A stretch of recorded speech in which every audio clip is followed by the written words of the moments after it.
We have 3 Koreans, top 3 finishers, WCG, and spawning to the bottom left, one of them is Soulkey from Moonjin Stars, and his opponent spawning to the top right from CJ Entis, to be more specific. It's Sora, very strong up-and-coming Protoss player who, you know, some of his games were covered by Keldor in the WCG qualifier on his personal stream, so everyone was watching that and checking it out and seeing, you know, just how good this guy actually is, how much potential he really has. He hasn't really been able to do anything in WCS Korea just yet, and there's no Pro League for StarCraft 2 going on. It's not involved in GSTL or anything like that, so this is basically his big tournament, his big opportunity, because it's hard for Kesper players to travel to international events a lot of the time. So WCG is his actual big chance, and I think that he could absolutely take this. It's not going to be easy, especially against a good player like Soulkey, who has so much experience in the individual league.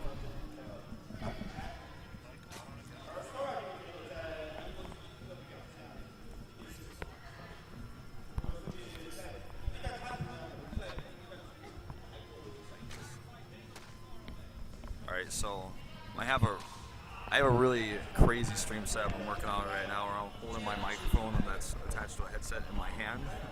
And so sorry for audio quality problems, but we have a pool first here for Soulkey. He's expecting some potential canning out of Sora.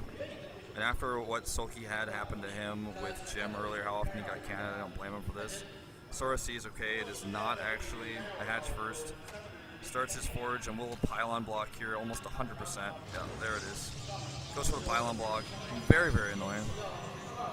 And Soulkey actually going to go ahead and send that drone down to the third base. It's not going to block that one. Wants to get his nexus up. It's already delayed as it is with the forge coming down first. There's no more delays. There's the nexus. 2 Zerglings started for Soulkey. We'll send those out to check, find this probe. And the pylon, of course, long ago canceled. He just wants to make sure that the probe doesn't block again when he takes the third at his natural. He could cannon the third base here, but it's just not a good choice. Most likely Soulkey would make, you know, 2 to 4 Zerglings, and he's able to deny that as long as he scouts for it. First cannon is going up back at home for Sora at the natural. Getting his defenses ready. We'll add his gases momentarily. And I expect that on this map we will see Stargate tech out of Sora. Chinese commentators are going crazy. I think it's pretty standard what we're seeing here. Third base has been taken at natural. And everything is going to progress, of course, slowly from here. Do you also know that Soulkey made the 4th place in the national final? Which final? Korean qualification. Oh, you mean for the qualifiers? Yes. Okay, I didn't know that. Innovation came up 3rd, but Innovation dropped. Yeah. I knew that Innovation got 3rd. Who got 1st? Was it actually Sora? I think it was Sora. Okay. So that's very interesting insights there from Kwani, our head referee here at World Cyber Games. So we have third base finishing up now. Zergling's checking everywhere for pylons because he knows that for gateway pressure is definitely something you could see with the Forge Fast Expand, even with +1. As is, we don't have any +1. And the Overlord sees this, knows this. Soulkey knows he's not facing that type of aggression. So he's going to be expecting, with the no +1 here, to see a Stargate. And there is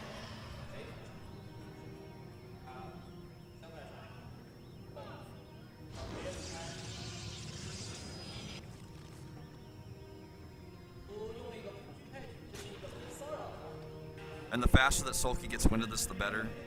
So his Overlord is just unfortunately in the incorrect location right now, up at the top left of the base. What do you think Sora will do? I think he's going to go into Phoenixes, and then as soon as he has a few Phoenixes out and has killed some Overlords, killed some drones, we'll add a few gateways and pressure with Zealots at the third base of Soulkey. And then once he does that, we'll go into a third base. This map's third base is really easy to take, but you kind of have to pressure the Zerg first. You can't just take it early. And in this game, Soulkey basically just has to play reactionary. He's just going to have to sit back and wait and see exactly what his opponent throws at him. Once his lair tech is done, that's when he gets to start making his real choices. He's actually going to try to kill this Overlord, and I think because there's not a whole lot of dead space back there, he might get it if he micros a sentry well. I think he's going to get it. Maybe. I think so. Phoenixes will kill it otherwise, if not, so I guess it doesn't matter all too much. One Overlord will die to the north and the top right to a Phoenix. I can see that on the mini-map. Soulkey really starting to gas up here, getting his Zergling speed out, adding the evolution chambers. And it's actually robotics that we see here, not the additional gateways, and +1. So we might see a Sora do a push with the Phoenix. Yeah. 4 Phoenix, Well, and when he gets some like immortals. Yeah, he could certainly do that. I'm not sure if he's really going to do it rather than just expanding the third base with the immortals though, because he hasn't really added any gateways. But it's definitely something that he could consider. But yeah, it's just going to be the fast third as you see here. There's the lair tech spotted by the Phoenixes. And he hasn't really done any damage with the Phoenixes minus killing the first few Overlords, but he will get this one. Bit of a mistake here by Soulkey, not getting his Spore up in time. And that Overlord is definitely a goner. And he's going to lose a few of his gas drones here as well. Nothing Soulkey can really do about that. That's just how this matchup was played. Third base fully saturated here as shown. I don't think there's a Spore Caller there, but I don't think Sora knows that either. Okay, no, he does have one. He's making a second one now. He doesn't have any gas drones he can pick off. He's just going to pick off the mineral drones on the edge there. Lair almost complete, but as you can see, the drone count for Sora is extremely healthy. He's not that far behind. And he's going into melee upgrades here, which is going to be useful later on for his Zerglings and also potentially his Broodlings when the Broodlords come out, if we get to that point in the game. And in a rare, weird game, potentially Ultraless. I don't think we'll see Ultras, but... Soulkey, he loves run-bys. That's his thing. And he loves to run by, always harass. Soulkey was one of the Zergs who impressed me the most when he switched over from Brood War. He was one of the Zergs to like really get StarCraft 2 and how it works in this matchup faster than most other Zergs that switched at the time. And we have shield upgrades, +1 for air coming out from Sora, so I think we're going to see that Tempest late game. Could also start going into some Void Rays here too. And always the shield upgrade is going to be so good for Archons. So many players are actually theory crafting and debating right now in Korea about the shield upgrades in all matchups and how actually they might be better than armor upgrades, even though they're a little bit more expensive. It's only a slightly more expensive upgrade. Not all units have more shields than hit points, so it just really depends on what type of units you're making. For example, units like Zealots actually have more hit points than shields, if I'm not mistaken. It's slightly different. So for Archons, of course, the Archons have 300 shields and just 10 health. So for them, it's really, really important to actually get that upgrade out. And so if you have, +2 shields instead of armor, could also give you the armor that you want, but also then the Archons are much stronger with the shields. It's really good for Stargate units as well because they don't have ground armor. So if you're going into such a big Stargate type opening like this one into the mid game with triple Stargate and Void Rays, shields can be very good. So 4 gateways being added now as well, and the Queens are coming out. He's starting to realize, I think, what composition he's against. He's going into Swarm Hosts and continuing, funny as it is, the melee upgrades for his units instead of the range. So his Swarm Host attack upgrade is not going to be there, but he will still, of course, get that Carapace. And Locusts, as they are, so tanky. And with the +2 Carapace, they're going to just tank even more. And that's what he wants them for here against a Stargate play. You can't kill Void Rays with Locusts. But what the Locust can do is force Soulkey to keep his Death Ball together away from the Zerg bases while he takes a 4th and gets his Hive Tech up. Now, the Spire will finish here, and he has not a whole lot of gas to spend with it. So many Spines going up here in the main base to protect his tech as well, by the way. Now, he needs to make some sort of Corruptor Force. He can't actually just ignore it. But I mean, look at the production tab right now. 3 Void Rays out at a time versus 3 Corruptors. That production is the same, and that's really, really a bad sign for Soulkey. He needs to have an overwhelming Corruptor fleet and or Infestors and a massive amount of Queens to deal with this many Void Rays, plus the shield upgrades, plus the attack upgrades for the Void Rays. Really, really strong army coming out from Sora right now, and if he wants to try to force this 4th base to cancel, he could move out and do it. He had the gateways added already, as I mentioned before. I do not know what his ground upgrades are. I think he has +2. No, +1, okay. So he doesn't have a Twilight Council yet. And he is going to want that unless he just does his timing right now. Ending the game with his timing, I don't think that's happening. But I think he thinks it is because he's using the Warp Prism with his army. He's getting ready to engage here. That one Void Ray is actually in the middle of nowhere. Time Warp goes down on the Locust. Void Ray gets taken out instantly. One single Swarmos is lifted. Transfused. There's so much transfusion energy, as you guys can see on these queens. He needs to be targeting his Colossi on those queens and in closing the distance on the Swarmos. The next wave of Locusts come out here, and they're just doing way too much damage to Sora's army. But if he breaks through this next wave, he's just got way too many DPSs on those Void Rays. Does not actually chase and go for the Swarmos. He goes for the queens instead, which do not actually get any extra damage from the Void Rays. Mothership Core goes down. Got a bit overexcited on that one. Once the next wave of Locust is on, he really, really needs to move forward. Look at the production tab. Nothing coming out for Sora right now. Just a few more Stalkers. But he doesn't have the gas to make any more Void Rays right now. He's trying to finally eat into those Swarmos. Can he actually push through here? Next wave of Locusts are trying to say no. The Corruptor's tanking all the Void Ray fire out now. The Colossi still only shooting the Locusts. More and more Sentries and Stalkers begin to fall. But he closes the gap yet again here on those Swarmos. And the Corruptor's starting to eat away at the Colossi, but there's just too many Stalkers. The Observers on top of the Swarmos, finally revealing them. The last of the Corruptors begin to fall here. The Colossi still going strong, and once those Swarmos are gone, he can continue to push through. Where are the reinforcements, though? He doesn't have a lot of gas, only 150. Starts another Void Ray. Has Warp-ins, but not enough gas for Stalkers. He doesn't want to warp in any Zealots, not against this many Swarmos, not against the Roaches. And they trade potentially as even as you can get in StarCraft 2 in a battle in late game. No fourth base for Sora. Fourth base for Soulkey still up but not mining. It's really more of a symbol than anything else at this point for him, that he is going to at least try to go into the later stages of the game here with the Hive coming up now. More and more Swarmos being added, continuing to go into Locust here. And more and more Void Rays being added. No Storm, no Twilight House Tech until just this moment.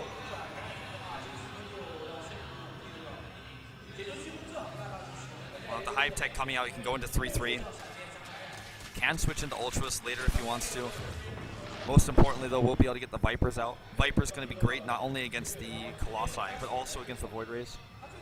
And this hatchery is just being used as a macro hatch right now. Finally, the gas is being added. And once he's on 8 gas, he can start to afford big, big tech units, especially because he's not trading any gas. He's using only the Swarm Hosts. And the Swarm Hosts are just free units, constantly coming out. And that's what he's trading against the Protoss army. Because the Protoss army is so strong right now, though, and he was uncontested on that 4th base he's putting up, he can't really use the Swarm Hosts to poke and try to chip away at the bases. He's only using them to buy time for him to get more tech out, get more upgrades out. Good start 3-3 at the Hive. This is one of those run by Swanee was talking about earlier. Ling's coming over here. They are heavily upgraded. No adrenal glands, though. Of course, the Hive was not done. He doesn't get the hatchery. Or rather, he doesn't get the Nexus. The hatchery, on the other hand, will fall. And this is, again, just looking better and better for Sora. Gets away before the Locusts are out. The run by, though, at the natural, will it be deflected? It looks like it. The minimap says not getting through. Now the Zerglings running towards the middle of the map, trying to actually catch those. And there's a whole lot of Zerglings, so they will fall. And I really feel like Soulkey needs to invest in Vipers. Without Vipers, he's not going to be able to deal with this Protoss army.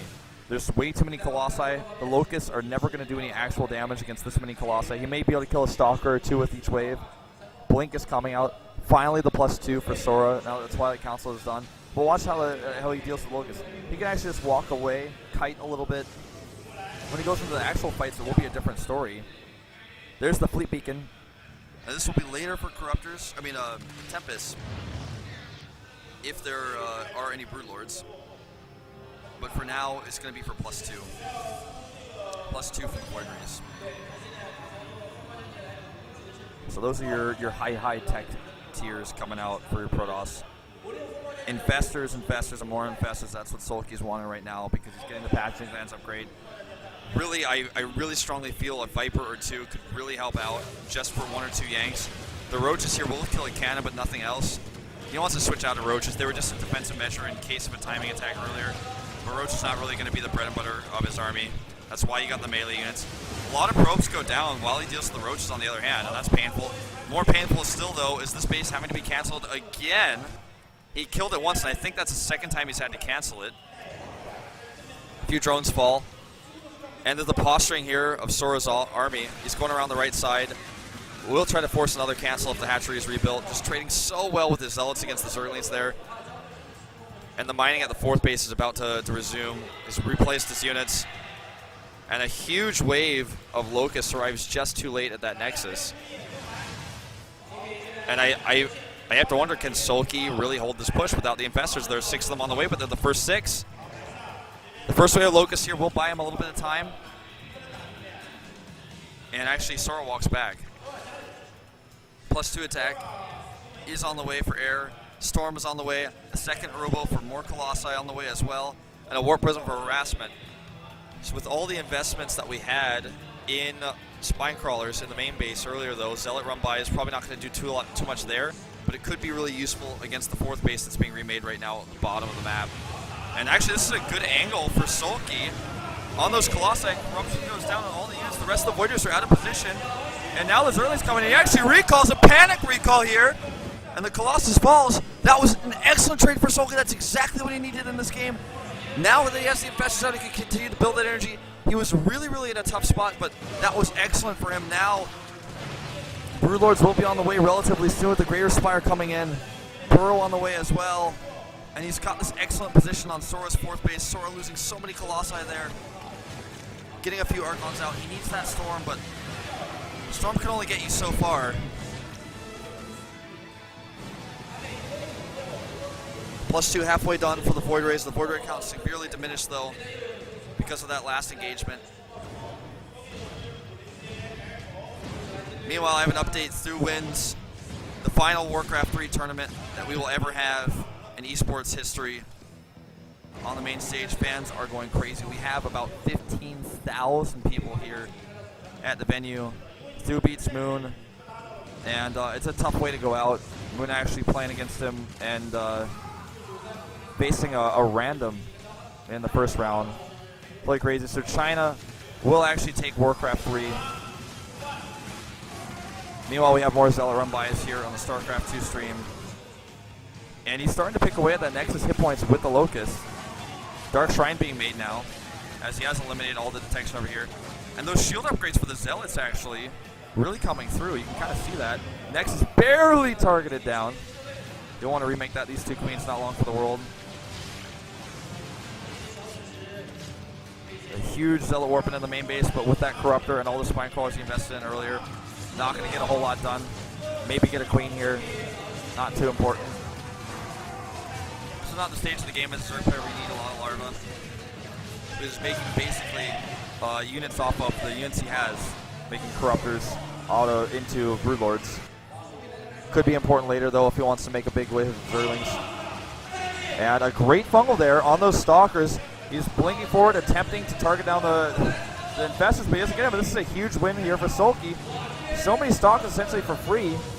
And the gas income, even though he has a decent bang in gas 800, the gas income for Sora is not good right now. His 4th base was never even remade. I think he thinks he's just going to end this game. But I'm not so sure that's going to happen. Really needs to save up some minerals and remake that 4th Nexus. A few more High Templar remake. Okay, so there's the Nexus. It's already been queued. It's not with the best possible probe. Shows a poor probe to do that with. And still a very good position for Soulkey on the map with his army, but lost his 3rd base. So his income is also affected. He has a ton of gas, but not a lot of minerals. A lot of probes actually going down to these Locusts. Things are looking worse and worse for Sora, but Soulkey, without the income, if he loses this army just one time, is going to be in a nasty, nasty place. So many High Templar here for the Storms. And Fungal goes down, but not the best Fungal. He can still go forward with his army. Storm goes down again on those Corruptors. Tempest at the back trying to do that extra damage. Can he actually close the gap on those Swarm Hosts? Great Storm on those Corruptors again, twice. Beautiful, beautiful Storms here. But where are the rest of the Storms? He needs 1 or 2 more to finish them off. There's one. And the second one will kill all of the Corruptors. And here come those Archons. Closing the gap here. The Swarmos, there's no detection. No detection on the Swarmos. But actually, once the Locusts come out, those AoE damage might kill several of them. Yeah, actually, I think you probably... Well, I mean, there's no way for him to have done anything better there except to turn off the auto cast on the Locust. Observer's about to pop anyways. This enemy's dead. GG. Sora takes game 1.